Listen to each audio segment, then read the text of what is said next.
Hi everyone, how are you? This is Dr. Chavika. Welcome to my channel Krishna Institute of Law. आज मैं आपको lecture देने वाली हूँ कि हमारी इंडिया में प्रिजन की क्या क्या प्रॉब्लम है और हम क्या क्या रिफॉर्म्स लेकर आ सकते हैं। तो आज मैं आपको बताऊंगी कि प्रिजन की problem and prison reforms. Prison की प्रॉब्लम स्टार्ट करने से पहले मैं आपको थोड़ा सा बता देती हूँ प्रिजन के बारे में।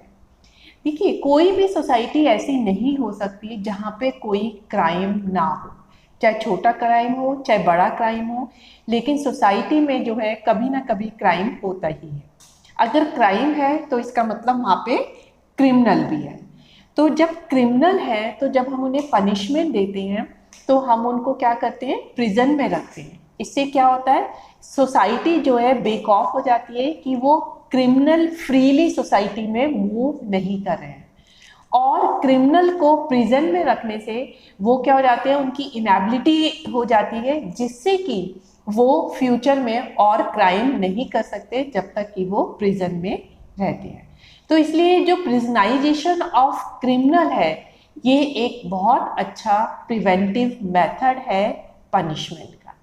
लेकिन हमें यहाँ पे एक चीज़ और ध्यान देनी चाहिए कि जो प्रिजन में हमारे क्रिमिनल रहते हैं वो सारे एक कैटेगरी के नहीं होते हैं।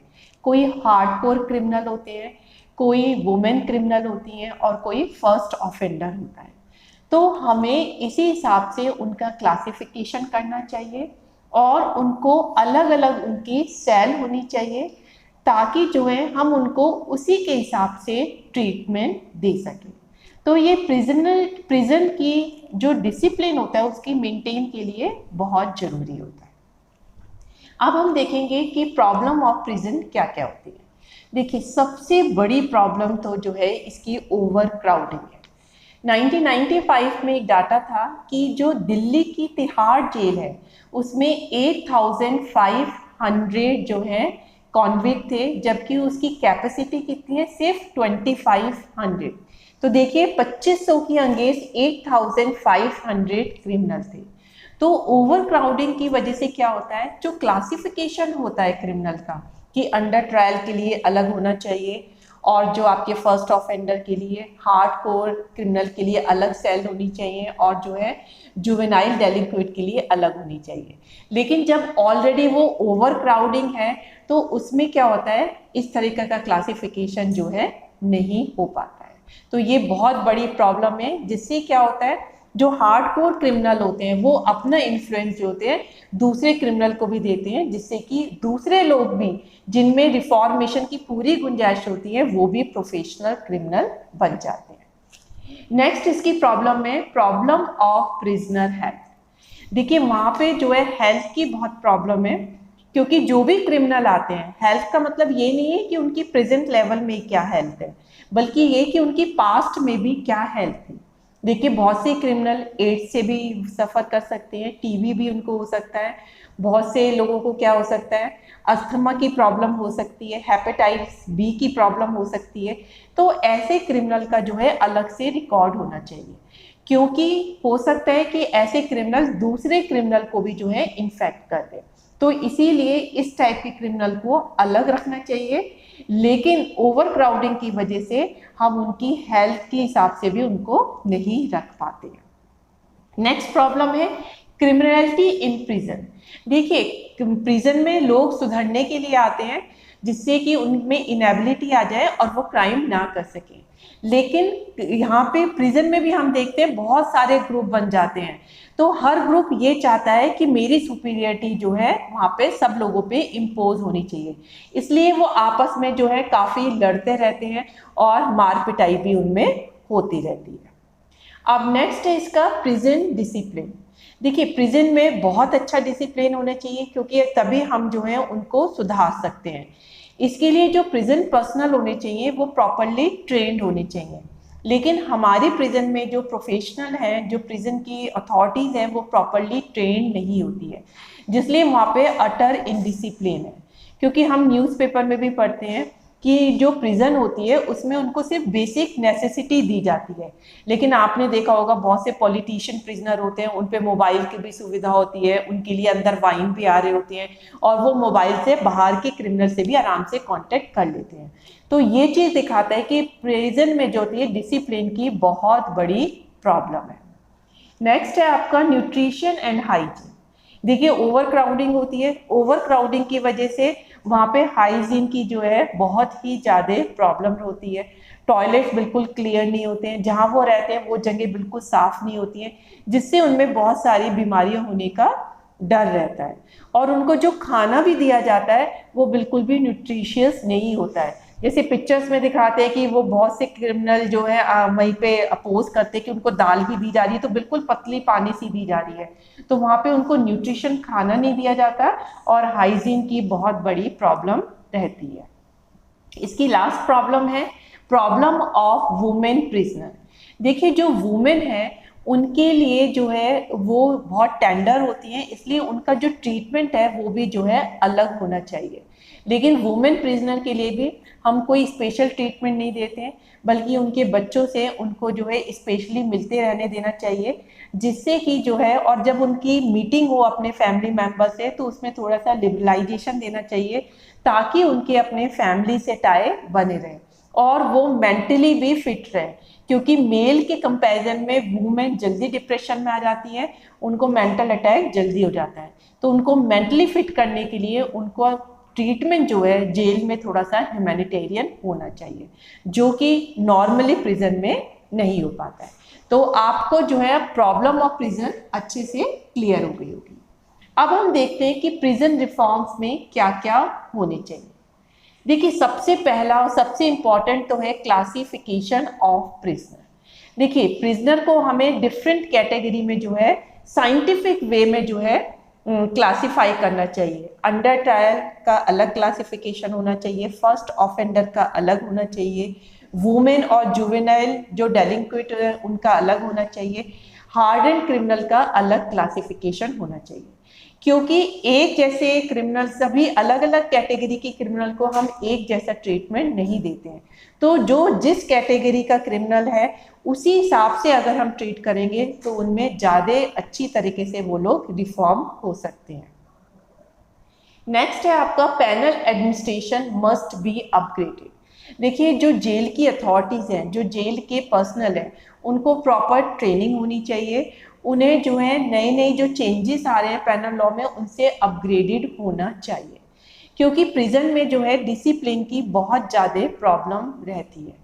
हमने देखा है कि प्रिजन में भी ग्रुप बन जाते हैं, वो लोग आपस में सुपीरियरिटी करना एक दूसरे के आगे करना चाहते हैं, जिससे आपस में लड़ाई होने लगती है। और प्रिजनर्स को मोबाइल की फैसिलिटी भी मिल जाती है, कहीं कहीं तो उन्हें टीवी की भी फैसिलिटी मिल जाती है। तो अगर वो इतनी लग्जूरियस लाइफ को जिएंगे तो फिर तो जो है उनको क्राइम करने से कभी कोई डर ही नहीं लगेगा। इसीलिए पैनल एडमिनिस्ट्रेशन को जो है अपग्रेडेशन होना चाहिए, उनको प्रॉपर ट्रेनिंग देनी चाहिए ताकि वो प्रिजन में अच्छी तरह से डिसिप्लिन को मेंटेन कर सके। नेक्स्ट है there should be counselling service. Prison में टाइम टू टाइम इनमेट्स को प्रॉपर काउंसलिंग देनी चाहिए। देखिए जब क्रिमिनल चार दीवारी में रहते हैं और फैमिली से टाई उनका टूट जाता है, वो सोसाइटी से कट ऑफ हो जाते हैं, तो वो बहुत ज़्यादा डिप्रेशन की स्टेट में आ जाते हैं और ऐसे में ना चाहते हुए भी वो प्रिजन के अंदर भी जो है क्रिमिनल एक्टिविटी शो करने लगते हैं। ऐसा जनरली वुमेन और जो आपके जुवेनाइल डेलिंक्वेंट होते हैं उनके साथ होता है। तो उनके लिए time to time counselling session होने चाहिए ताकि वो अपने आप को मेंटली फिट रख सकें। नेक्स्ट है इसका good facility should be provided for both academic and vocational training. देखिए जब प्रिजन में खाली रहते हैं तो कहते हैं ना खाली दिमाग जो है शैतान का घर होता है, तो वो जो है और ज़्यादा जो है क्रिमिनल एक्टिविटी के बारे में सोचेंगे। तो अगर कोई क्रिमिनल इस टाइप के हैं कि उनकी एकेडमिक में इंटरेस्ट है तो उनको एकेडमिक अपग्रेडेशन का पूरा मौका देना चाहिए, वो कॉरेस्पॉन्डेंस के थ्रू जो है कोई भी डिग्री ले सके और उनको डिफरेंट वोकेशनल ट्रेनिंग देनी चाहिए ताकि वो उन्हें डिफरेंट स्किल उनमें डेवलप कर सकें और जब अपनी सज़ा काटने के बाद वो दोबारा से सोसाइटी में जाएं तो वो अपने लाइवलीहुड से जो है अपनी अर्निंग कर सकें, जिससे उनमें सेल्फ कॉन्फिडेंस हो, सेल्फ डेवलपमेंट हो और वो अपने फैमिली को अच्छी तरीके से मेंटेन कर सकें। नेक्स्ट है women prisoner should be treated more generously. देखिए मैंने आपको पहले भी बताया था, ये जो वुमेन प्रिजनर है उनको बहुत अच्छी तरीके से जो है हमें ट्रीट करना चाहिए, क्योंकि वुमेन्स का जो मेंटल लेवल होता है वो मेल की तुलना में थोड़ा सा वीक होता है। ऐसी ही ओपिनियन जो थी एक लीडिंग केस में दी गई थी, जो था R D. Upadhyay versus state of Andhra Pradesh. कौन सा केस था ये? R D. Upadhyay versus state of Andhra Pradesh. इसमें कोर्ट ने कहा था कि जो वुमेन प्रिजनर है उन्हें टाइम टू टाइम अपने बच्चों से मिलते देना चाहिए, जिससे कि उनकी फैमिली टाई रहे और वो मेंटली बहुत स्ट्रांग हो सके। अगर कोई वुमेन प्रिजनर जेल में ही किसी बच्चे को जन्म देती है तो उस बच्चे का जब बर्थ सर्टिफिकेट बनता है तो बर्थ प्लेस में प्रिजन का नाम नहीं लिखवाना चाहिए, क्योंकि उससे बच्चे के ऊपर जो है गलत फर्क पड़ता है। अगर किसी वुमेन प्रिजनर का बच्चा छोटा है और वो उसी के साथ रहते हैं तो उस बच्चे के खाने पीने का, रिक्रिएशनल एक्टिविटी के बारे में जो है पूरा ध्यान रखना चाहिए, क्योंकि जब वुमेन अपने बच्चे को अच्छे से ग्रूम होता हुआ देखती है तो वो मेंटली बड़ी फिट रहती हैं और वो जल्दी रिफॉर्म होने की कोशिश करती हैं। नेक्स्ट है certain privacy should be allowed during meeting. देखिए प्रिजन में टाइम टू टाइम जो है प्रिजनर को फैसिलिटी होती है कि वो अपने फैमिली मेम्बर से मिल सके, लेकिन वो जो है सुपरविजन में जो है की जाती है, तो उस वक्त उनको थोड़ी सी मोर प्राइवेसी देनी चाहिए ताकि वो जो है अपने दिल की बात एक दूसरे से कह सकें। इससे क्या होता है, उनमें एक इमोशनल बॉन्डिंग डेवलप होती है, उनमें एक सेल्फ कॉन्फिडेंस आता है प्रिजनर में कि हमारे फैमिली मेम्बर जो है हमसे कट ऑफ नहीं है, वो आज भी हमें उतना ही प्यार करते हैं, तो उनमें रिफॉर्म होने की जो प्रेरणा है वो ज़्यादा आ जाती है। नेक्स्ट है इसमें कि जो आपके पीजेंट वाले जो प्रिजनर होते हैं उनको जब उनका वो होता है हार्वेस्टिंग टाइम, तो उस वक्त उनको टेम्परेरीली पैरोल के थ्रू जो है दी जानी चाहिए ताकि वो अपनी क्रॉप को हार्वेस्ट कर सकें और अपनी फैमिली को जो है मेंटेन कर सकें। नेक्स्ट है सेलिब्रेशन ऑफ फेस्टिवल। देखिए अगर प्रिजन में भी सब लोग मोनोटोनियस लाइफ ही जीते हैं तो वो फ्रस्ट्रेट हो जाते हैं और उनकी फ्रस्ट्रेशन जो है एक दूसरे से गाली गलौज या फिर जो और क्रिमिनल एक्टिविटी करना या जेल अथॉरिटी की बातों को नहीं मानने की फॉर्म में जो है एक्सप्रेस होती हैं। तो इसीलिए वहाँ पे जो डिफरेंट हमारे फेस्टिवल होते हैं उनको सेलिब्रेट करना चाहिए प्रॉपर तरीके से, मिठाई बंटनी चाहिए, अगर वो कोई प्रोग्राम भी करना चाहें तो उन्हें प्रोग्राम भी करने चाहिए। तो जब इससे उनको क्या होता है, एक मोनोटोनियस लाइफ से जो है थोड़ी सी फ्रीडम मिलती है, उनका माइंड थोड़ा सा रिफ्रेश हो जाता है, तो इस तरीके से वो मेंटली बड़े स्ट्रांग हो जाते हैं और उन्हें रिफॉर्मेशन ऐसे प्रिजनर में हम ज़्यादा अच्छी तरीके से कर सकते हैं। नेक्स्ट है scrutiny of postal mail should be liberalise. देखिए जो भी उनकी फैमिली मेंबर जो खत लिखते हैं प्रिजनर को, उनके खत को जनरली जो है प्रॉपर स्क्रूटनी के बाद ही उन्हें दिया जाता है, तो इस तरीके से फैमिली मेंबर भी अपने दिल की पूरी फीलिंग एक्सप्रेस उन लेटर्स में नहीं कर सकते हैं।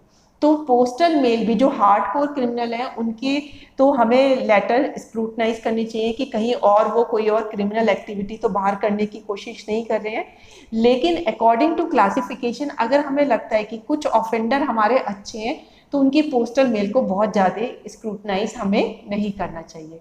इससे क्या होगा, प्रिजनर के मन में जेल अथॉरिटी के प्रति काफ़ी ट्रस्ट की फीलिंग आ जाएगी और वो उनकी बातों को अच्छी तरीके से मानेंगे। नेक्स्ट है हमारा रेमेडी ऑफ कंपनसेशन। देखिए कभी कभी लोगों को गलत केस में जो है फंस जाते हैं या कभी कभी जो जेल एडमिनिस्ट्रेशन है उन पर गलत एक्शन ले लेता है, अगर उसकी वजह से उन्हें कोई प्रॉब्लम होती है तो उन्हें कंपनसेशन भी मिलना चाहिए। नेक्स्ट है चेंज इन पब्लिक एटीट्यूड। देखिए अल्टीमेटली हमारी रिफॉर्मेटिव थ्योरी कहती है कि सज़ा पूरी होने पर वो सोसाइटी में री एंटर करेंगे। अगर सोसाइटी के लोग उनका मजाक उड़ाएंगे या उनकी रिस्पेक्ट नहीं करेंगे तो वो अपना जीवन कभी भी सुख से नहीं जी सकते हैं। तो इसलिए हमें पब्लिक के एटीट्यूड में भी चेंज करना चाहिए और ऐसे प्रिजनर को जो है हमें टाइम टू टाइम पैरोल पे भी छोड़ते रहना चाहिए, क्योंकि जब वो पैरोल पे टेम्परेरी जाते हैं, सोसाइटी के मेंबर से घुलते मिलते हैं, तो सोसाइटी को भी लगता है कि ये बहुत ज़्यादा चेंज नहीं हुए हैं, इनमें अभी क्रिमिनल इन्फ्लुएंस बहुत ज़्यादा नहीं आया है, इनमें सुधार की पूरी गुंजाइश है। तो ऐसे क्रिमिनल को सोसाइटी भी एक्सेप्ट करने लगती है। इससे जो है वो अपनी सज़ा पूरी होने के बाद अच्छी तरह से सोसाइटी में रिहेबिलिटेट कर सकते हैं। लास्ट है हमारा रिवीजन ऑफ प्रिजन एक्ट 1894। देखिए हमारा जो प्रिजन एक्ट था वो 1894 में बना था, और अब तो देखा जाए ये एक सेंचुरी से भी ज़्यादा पुराना हो गया है। तो इसमें बहुत सारे ऐसे प्रोविज़न हैं जो कि हमारे चेंज होने चाहिए, हमें रिफॉर्मेटिव मेथड पे और मॉडर्न पेनोलॉजिस्ट के हिसाब से उसमें जो प्रोविज़न है वो अपग्रेड होने चाहिए, क्योंकि जो हमारा पुराना प्रिजन एक्ट है उसमें बहुत सारी प्रॉब्लम है जिनके डील करने के लिए कोई भी उन्होंने सॉल्यूशन नहीं दिया है। जैसे कि अगर डिले इन ट्रायल होता है, उनको इल ट्रीटमेंट किया जाता है, उनकी हेल्थ को और हाइजीन को नेगलेक्ट किया जाता है, उनको इनसफिशिएंट फूड दिया जाता है, और प्रिजन के अपने और बहुत सारे जो अवगुण वो प्रिजन में रहते हुए ले लेते हैं, या डेफिशिएंसी इन कम्युनिकेशन होता है, या फिर जो है ओपन प्रिजन कैसे करनी चाहिए, उनका कैसे मैनेजमेंट करना चाहिए जिससे कि प्रिजन जो है अपने आप को रिफॉर्म कर सके। तो इन बातों का जो सॉल्यूशन है वो भी प्रिजन एक्ट में हमें अपग्रेड करना चाहिए। ऐसी चीज़ें जो थी ये दी गई थी हमारे case law Rammurthy versus state of Karnataka में। तो Rammurthy versus state of Karnataka में जो है ये सब चीज़ें बताई गई थी कि हमें प्रिजन एक्ट 1894 को जो है अब चेंज कर देना चाहिए और मॉडर्न पेनोलॉजिस्ट के हिसाब से उसमें चेंजेस लाने चाहिए। तो आपको बिल्कुल क्लियर हो गया होगा कि किस तरीके से जो है गवर्नमेंट प्रिजन में जो है रिफॉर्म्स ला सकती है। तो आज मैंने आपको बताया प्रॉब्लम क्या क्या होती है और प्रिजन में हम कैसे कैसे रिफॉर्म्स ला सकते हैं। तो that's all for today lecture. Thank you very much.